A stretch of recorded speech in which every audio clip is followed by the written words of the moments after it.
Rob Lyons here with TrekMovie.com, bringing you a look at the new Star Trek model kit release. This is from round 2 and bears the AMT label.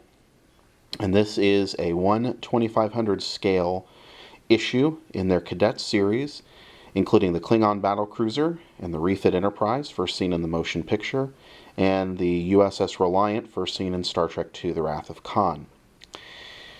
The box art will be very useful for modelers. They used actual models to create this box art, so it's a very good idea of what you can accomplish with these little kits. On the back, there's a helpful series of kind of orthographic views of all 3 vessels, showing them built up and really giving a good light to this product. And honestly, the results that they show really are within the reach of even a basic modeler. So moving forward, taking a look at what's included, you get a good instruction kit. As you can tell, it's a small set. There's not many parts to each of the ships. Very simple instructions on putting them together. And also included within this is a good painting guide and decal guide. These ships are basically, the Federation ships at any rate, have what are sometimes called the wallpaper style decals.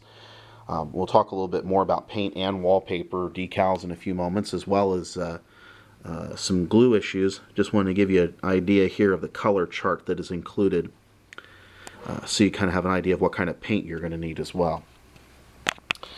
Now, moving into looking at the actual kits, we're going to start out by looking at the iconic Enterprise single tree. It contains all of the parts, and as you may or may not be able to tell here, all of these parts are molded smooth. There are no engraved panel lines, nothing. There are only a few depressions for the nacelles, where the outer vents or the magnetomic flux chillers, depending on how technical you want to be, are located. And then in the pylons on the outboard side of the nacelle pylons, you can kind of see there where there's an area there for the flush vents as well. These are small kits. They're intended to be snapped together, but they would definitely benefit from using glue. I would strongly recommend a liquid glue as opposed to a gel type glue. So if you're used to getting a tube of glue that squeezes out kind of like a thick gel or paste, I would not use that. I'd use something more along the lines of a Tester's liquid cement or an Ambroid Pro Weld. Interestingly, and I don't know if the video will show this, there's a very good angle on the edge of the saucer where it mates up to from top to bottom that will enable a pretty smooth fit, should enable a pretty smooth fit without having to do a lot of filling and sanding.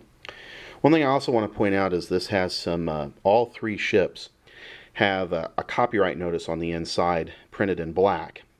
And when you look at these through white light, and I'll just use that in a moment, you can see those very clearly. And I would strongly recommend spray painting your entire assembly in a dark primer in order to help light-proof it before proceeding to your base paint color. Moving on from the Enterprise, the next ship we're going to look at is the Reliant. This comes on 2-part trees. Includes all the pieces that you need, obviously, to put together the Reliant. Also fairly smooth, however, over the shuttle bay areas and on the lower impulse deck, you can see there is some raised greebly type details that are present. And you will also see the same on the weapons roll bar and on the engine nacelles. There are divots there for vents and similar features. The final kit we're going to look at, the final part of the kit I should say, is the Klingon Battlecruiser. This one does have some engraved paneling lines on it that are appropriate to scale. If you were to engrave the deflector dish lines and others on the Federation ships, they would be way out of scale, whereas they do add a nice touch to this Klingon vessel. The Federation ships are molded in white. This ship is molded in green plastic. That assists in the out-of-box assemble and decal and go mode that some new modelers might choose. but I would definitely say that this would benefit from a bit of a paint job. One thing that's important to note as I get the decal sheet ready to talk about is that this kit does not include stands, and you'll need to account for that. You're going to need to produce some stands out of brass rod or some other material. Brass rod is probably going to be available in the widest variety of sizes for you. Here's the decal sheet, and again, I mentioned the wallpaper style decals. You'll notice the Klingon ship only really gets a few decals. That's because that ship did not bear too much in the way of marking, and you really need to paint the details on that one to be beneficial.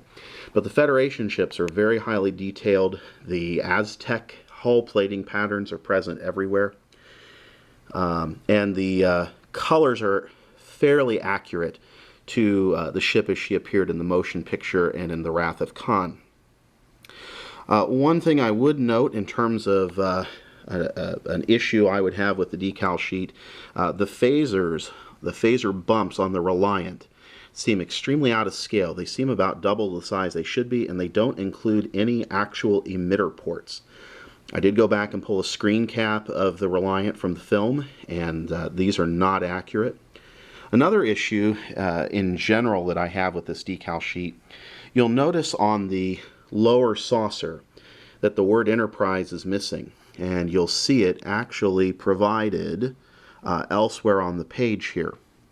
There is an actual place where the Reliant or the Enterprise name is located. The same for the hull number that appears behind the window on the bridge module.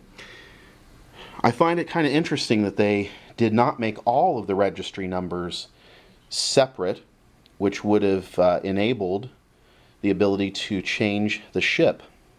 Unfortunately, with the setup that comes with this, you would actually have to buy a complete decal set for both vessels that include your wallpaper style decals in order to change names from Enterprise and Reliant. So I'm sure there'll be aftermarket decals. Perhaps even Round 2 might choose to release something separate.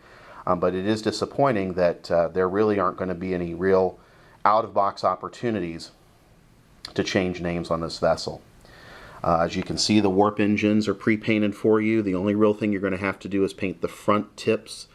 Most kits recommend copper. Some people will paint them black. And then the greeblies over the shuttle bay and under the shuttle bay on the Reliant will also need to be painted as well. But this gives you a good first look at the kit from AMT in Round 2, and we invite you to keep it here for coverage of all of your scale modeling Star Trek needs, as well as everything new in Trek. For TrekMovie.com, this is Rob Lyons.